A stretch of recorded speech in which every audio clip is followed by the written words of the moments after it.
அன்பர்களே, இன்று 2026 புத்தாண்டு பிறக்கிறது. அனைவருக்கும் புத்தாண்டு நல்வாழ்த்துக்களை தெரிவித்துக் கொள்கிறேன். இன்று பிரதோஷம்.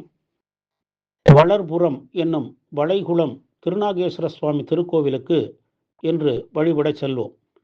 இத்தலம் திருத்தணி அரக்கோணம் நெடுஞ்சாலையில் உள்ள தணிகை போலூரிலிருந்து 6 கிலோமீட்டர் தொலைவில் உள்ளது. கிழக்கே திருவாலங்காடு, மேற்கே திருத்தணி, வடக்கே திருக்காலத்தி, தெற்கே திருமால்பேறு ஆகியவற்றின் நடுவே வளைகுளம் அமைந்துள்ளது. வளை என்றால் சங்கு என்பது பொருள். சங்கு தீர்த்தம் என்பது வளைகுளம் என பெற்றது. ஊரும் அந்த பெயரை பெற்றது. இந்த கோவில் தேவார வைப்புத்தலம். திருநாவுக்கரசர் திருத்தாண்டகத்தில் 3 இடங்களில் இந்த தலத்தை குறிப்பிட்டுள்ளார். ஐயடிகள் காடவர்கோன் தமது க்ஷேத்திர திருவெண்பாவில் இந்த தலத்தை குறிப்பிட்டுள்ளார். சோழர் காலத்தில் இந்த ஊர் மேலூர் நாடு என வழங்கப்பெற்றது. பிரம்மா சிவபூஜை செய்த தலம் இது. ஆதிசேஷன் இங்குள்ள சங்கு தீர்த்தத்தில் நீராடி சுயம்புலிங்கத்தை வழிபட்டு வரங்கள் பல பெற்றுள்ளார். எனவே இங்கு ஈசன் நாகேஸ்வரர் என அழைக்கப்படுகிறார். இந்த பகுதியில் வாழ்ந்த மத்தால சுப்பிரமணிய சாஸ்திரிகள் என்பவரின் கனவில் ஈசன் தோன்றி மகிமை பொருந்திய சங்கு தீர்த்த குளத்தையும் காட்டின் நடுவே சுயம்புலிங்கத்தையும் கூறி தாம் இருக்கும் இடத்தை ஒரு வெள்ளிக்குச்சியால் கோடிட்டு காட்டியுள்ளார். ஊராரின் உதவி கொண்டு சுப்பிரமணிய சாஸ்திரிகள் திருக்குளத்தையும் சுயம்பு லிங்கத்தையும் கண்டார். பூமியை தோண்டும் போது அம்பாள், பைரவர், முருகன் முதலிய சிலைகளும் கிடைத்தன.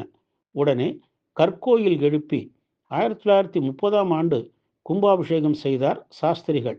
அன்று முதல் இன்று வரை திருத்தணி ஸ்ரீ சுப்பிரமணிய சுவாமி கோவிலின் உப கோவிலாக இக்கோவில் விளங்குகிறது. சோழர்கால கல்வெட்டில் இத்தலம் இறைவன் வளைகுளத்து நாகேஸ்வரமுடையார் என குறிப்பிடப்பட்டுள்ளது. இவ்வூருக்கு அருகே நந்தி ஆறு பாய்கிறது.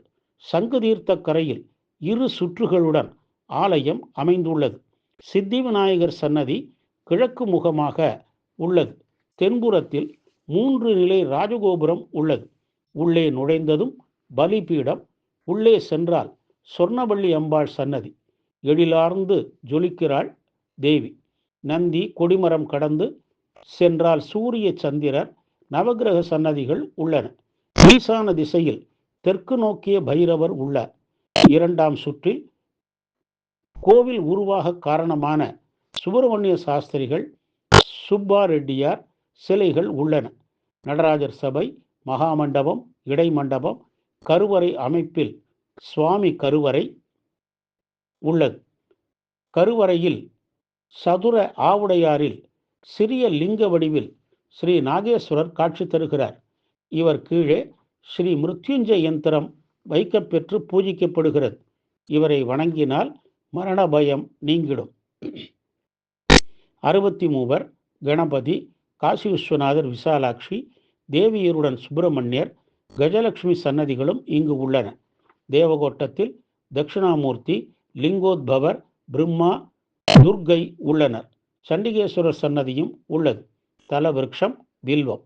தமிழ் வருடப்பிறப்பு ஆனி திருமஞ்சனம், ஆடிப்பூரம், விநாயகர் சதுர்த்தி, நவராத்திரி, அன்னாபிஷேகம், திருக்கார்த்திகை, திருவாதிரை, தைப்பூசம், மகாசிவராத்திரி, பங்குனி உத்திரம் பிரதோஷ நாட்கள் இங்கே விழா நாட்களாகும். சங்கு தீர்த்தத்தில் 1 மண்டலம் நீராடி சுவாமிக்கு வில்வத்தாலும் அம்பாளுக்கு குங்குமத்தாலும் அர்ச்சனை செய்து வழிபட்டால் சர்ப்பதோஷங்கள் உள்ளிட்ட அனைத்து தோஷங்களும் விலகிடும்.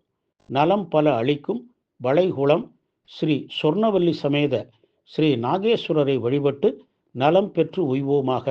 ஓம் நம சிவாய.